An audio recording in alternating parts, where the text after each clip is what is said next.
making me feel like there was a baby xenomorph inside my chest, snarling and scratching and ripping me open. I refused to give him the satisfaction of showing just how much it hurt. I told him, politely, to go fuck himself and walked away from the opportunity to actually shoot my screenplay. Then I drove over to Chris's place, where, in true best friend fashion, he insisted on playing me sad Tegan and Sarah songs and scooping me an endless supply of mint chocolate chip ice cream, telling me it was okay if I needed to weep and curse the sky like a middle-aged divorcee in a Nancy Meyers movie. But even then, I didn't give in. Heartbreak might have caught me off guard, but this was where my education in horror came in handy. I would not let the shock plummet me into a state of ever-increasing despair.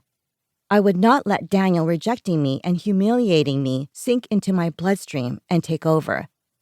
Besides, I've got bigger and more important things to think about, like the fact that today is the first day of senior year, and I'm still shuffling around my kitchen in purple cat pajamas, eating a vanilla and raspberry cupcake that Dad made the night before, and scrolling through the flurry of texts Chris sent earlier this morning, debating whether the bow tie he wanted to wear to school was cute ironic or bad ironic.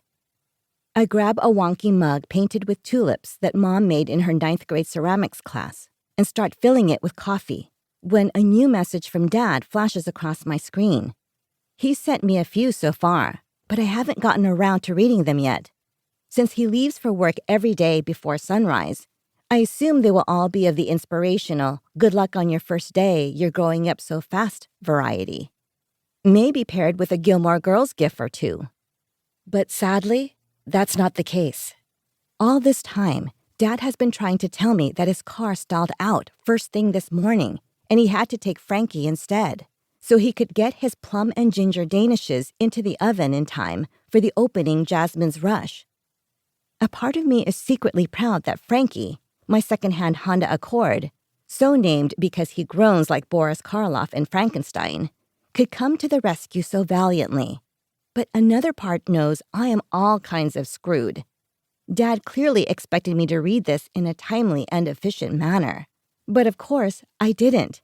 And now, the only way I can get to school on time is via the bus I used to take in my pre-Frankie days.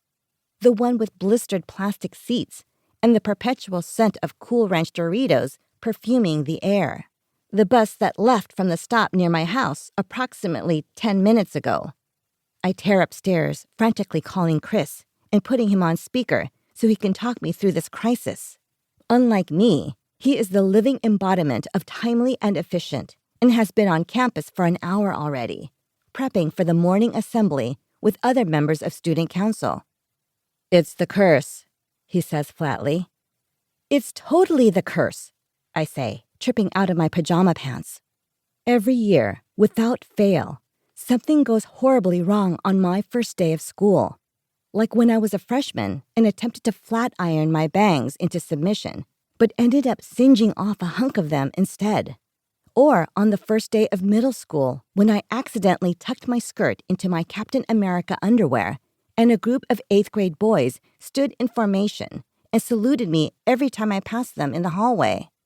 Side note, they stopped on Halloween when I got off the bus in full Captain America regalia with a pair of boxer briefs yanked defiantly over the ensemble. Those boys had no choice but to concede my comedic dominance. "I could come and get you," Chris suggests, which isn't a terrible idea.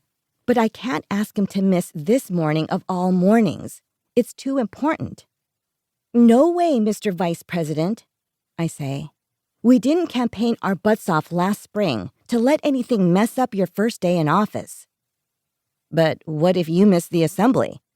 he asks as I peel off one of my overnight zit stickers and flick it into the trash can beneath my desk.